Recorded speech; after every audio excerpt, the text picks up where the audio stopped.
Let's BIM together Revit tip number 10B, Automatic Revit Version Loader. Now, Automatic Revit Version Loader does what it says.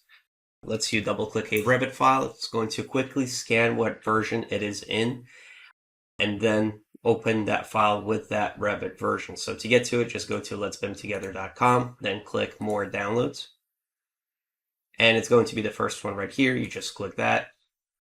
Once it downloads, you're going to find a zip file. And all you got to do is just extract the content. So I'm going to right click here, 7-zip, extract here. And my computer again is a bit slow because it's an older machine that's recording. So here we have, this is the installer file. This is the README. And then I also have a silent installation instructions here. Just read. You can open this up with Notepad and it gives you the instructions how to deploy this silently. But we're just going to stick with the regular way. So we're going to click here.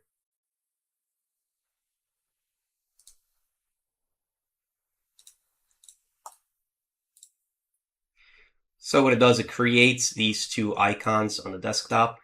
One's a viewer, one's ARVL. That's the main Revit one. Now, automatically, it's going to associate all Revit families and project files with it. So just to quickly demonstrate how it works, I'm just going to click this Revit 21 family. It's going to say detected Revit 21. It's a non-Workshared project, so Revit 2021 launched and found. Now I'm going to be pausing this video just so you don't have to watch all the different scenarios of Revit loading, so just bear with me. And there we have Revit 21 open. Now it works on Revit families, Revit non-Workshared projects, Revit Workshared central models, and Workshared local files. I'll explain deeper how it goes, but again, let's do, on this machine I only have Revit 21, 22, and 23 installed, so let's open up the 23, right? I'm just going to double click.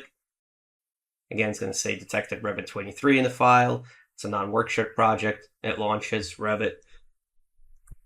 And here we have our Revit 23 family open.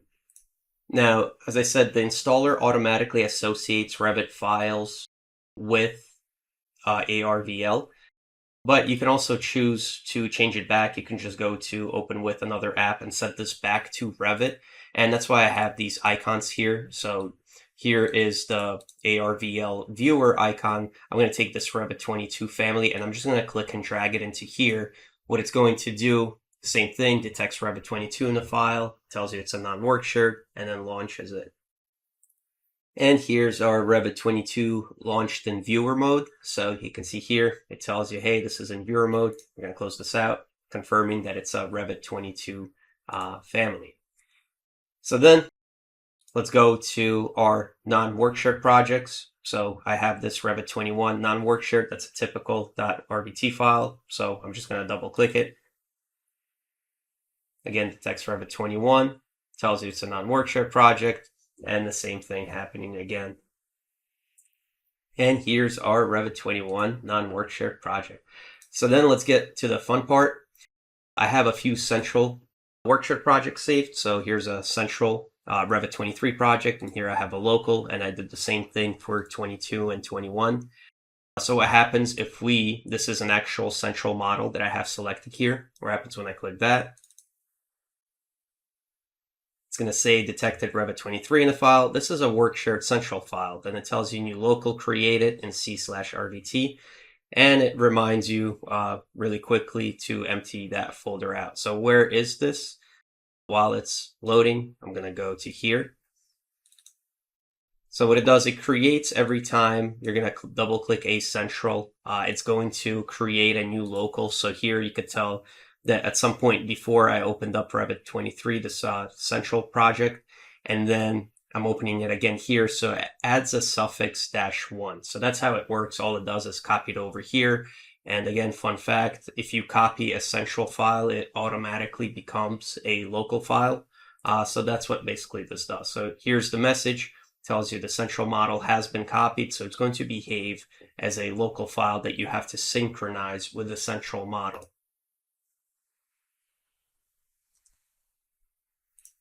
And here we could see, because we have that little floppy disk and the sync button, that lets us know this is a local. This is no longer essential. So we can actually go to File, Save As, Project, and you're going to see it brings you to here. So I'm going to close this out really quick again.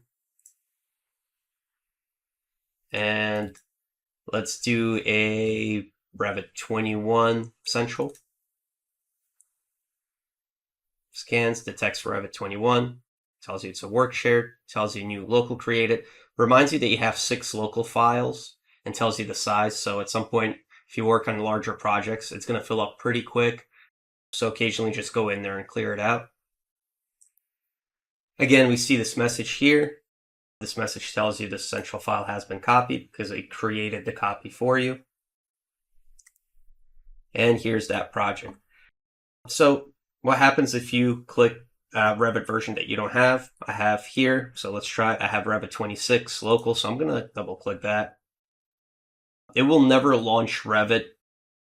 Basically, ARVL will give you an error saying, hey, it's a 2026 file. The latest Revit version you have is 2023. Therefore, you cannot open this file. As soon as you press OK, it goes away. And obviously, we'll do the same thing for anything else. So this is a 25 file. The latest version I have here is 2023. So let's go about it. You actually don't go through the process of loading it through Revit. So how does the logic work? What it does, it just looks at the version of the file. It does it really quick. Once it gets that version, it just goes through all your Revit versions, starting with the highest one, which is out. So it starts with Revit 26. If you have it, it will launch it in that version. If not, it's going to keep going down until it finds installed the latest version of Revit software in your machine. It works on the way it works. Basically, you want to have at least one version of Revit 2019 through 26. So it could be either Revit 2019, 2020, you can have 23, right? Or 25. You don't need all of them. You just need one. As long as you have one of those Revit versions, this will work for you. And it works on Revit files, at least the oldest ones I've seen. I don't remember off the top of my head. It might have been like a 2011 family. It worked on that. So if you guys have any ancient, maybe prehistoric Revit files, and this does not work on, let me know. I would love to get that file from you if it's a small family that's not, I guess, intellectual property. And just so I could see that file structure, I would be curious. The one downside of using ARVL is going to be every single time you open up any Revit file, it's going to launch a new Revit instance. So for example, I have here Revit opened up. So what I'm going to do is launch, and this is Revit 23. Yep. So we're going to click this Revit 23 non-Workshared. Instead of opening it in this instance file, what it's going to do, it scans it again and launches in a totally second window. So we're going to see the splash screen show up here somewhere. There it is. And here I have this second Revit project open. So if I go like that, right, we see them two side by side. So I would say the idea is behind this, you would use ARVL to open up your first instance on Revit. And then after that, I would just go through File, Open, and that way you can control. However, if you choose that you need another second instance open, then you could just use ARVL again. But yeah, hopefully you guys find this useful. Thank you so much for watching, and I hope to see you on the next Revit tip.